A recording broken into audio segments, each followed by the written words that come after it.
السلام علیکم ورحمۃ اللہ وبرکاتہ۔ رہبر ای اکیڈمی کی جانب سے اور مہاراشٹرا اسلامیات کوئز جو لیے جا رہے ہیں ان سوالات کے جوابات چھٹے دن کے دیے جا رہے ہیں۔ آپ تمام عزیز طلباء کا تہہ دل سے استقبال ہے۔ ہم اب چلتے ہیں پہلے سوال کی طرف۔ پہلا سوال جو آپ کے سامنے اسکرین پہ نظر آ رہا وہ کچھ اس طرح ہے: قرآن مجید میں کس عمل کو مرے ہوئے بھائی کا گوشت کھانے جیسا قرار دیا گیا ہے؟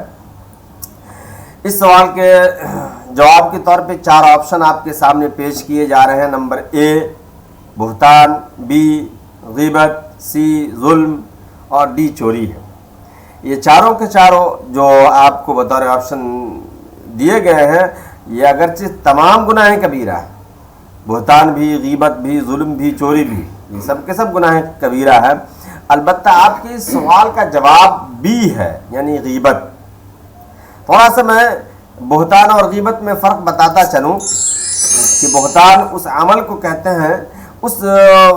کہتے ہیں کہ اگر کسی شخص کے اندر کوئی برائی موجود نہیں ہے اور اس کے تعلق سے دوسروں کے سامنے بتانا کہ فلاں آدمی ایسا ہے ویسا ہے یا فلاں شخص کے اندر یہ عیب موجود ہے، یہ بہتان ہے۔ اور اگر کسی شخص کے اندر کوئی برائی موجود ہے، کوئی عیب موجود ہے تو اس عیب کا، اس برائی کا تذکرہ کسی اور کے سامنے اس کی عدم موجودگی میں کرنا، یہ غیبت ہے۔ جب غیبت کے لیے اتنی بڑی وعید آئی ہے تو ہم سوچ سکتے ہیں کہ بہتان کے لیے اور کتنی بڑی وعید ہو سکتی ہے۔ اور سی آپ تو جانتے ہوں گے ظلم اور چوری کسے کہتے ہیں۔ اب ہم چلتے ہیں دوسرے سوال کی طرف۔ دوسرا سوال جو آپ دیکھ رہے ہیں وہ یہ ہے: سب سے بہتر شادی کون سی ہے؟ نبی پاک صلی اللہ علیہ وسلم کے ارشاد کے مطابق یہ سوال پوچھا گیا ہے۔ شادی کے تعلق سے ایک حدیث ہے، اسی تناظر میں یہ سوال پوچھا گیا۔ جواب میں آپشن کے طور پہ دیا گیا ہے: اے جس میں زیادہ لوگوں کو دعوت دی جائے، بی جس میں بہت زیادہ خرچ ہو، سی جس میں سب سے کم خرچ ہو، اور ڈی بہت بڑا پنڈال اور ڈیکوریشن ہو۔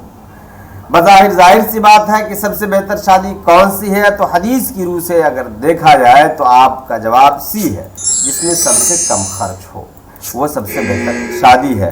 نبی پاک صلی اللہ علیہ وسلم نے کہا: ایسرھا مؤونۃ، یعنی سب سے کم خرچ والی جو شادی ہے وہ سب سے برکت والی شادی ہوتی ہے۔ اب ہم چلتے ہیں تیسرے سوال کی طرف۔ تیسرا سوال آپ بغور دیکھیں اپنی اسکرین پہ، اور بہت چھوٹا سوال ہے یہ: قارون کس نبی کی قوم سے تھا؟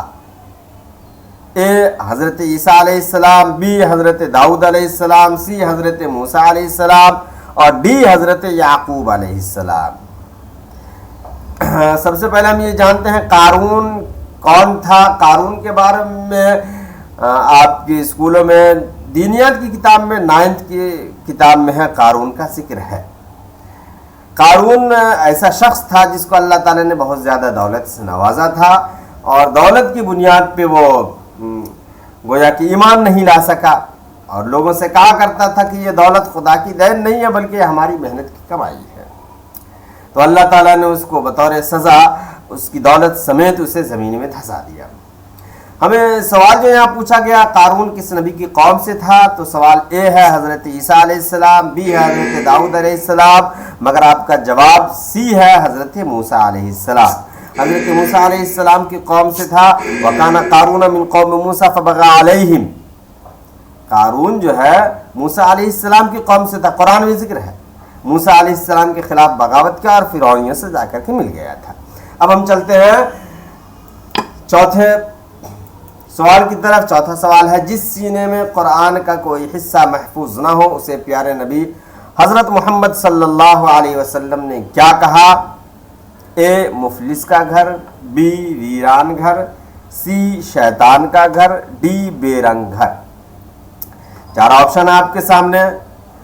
نبی پاک صلی اللہ علیہ وسلم نے کہا کہ وہ سینہ جس میں قرآن کریم کا کوئی حصہ موجود محفوظ نہ ہو وہ سینہ ویران گھر کی طرح ہے، اور آپ کا جواب بی ہے۔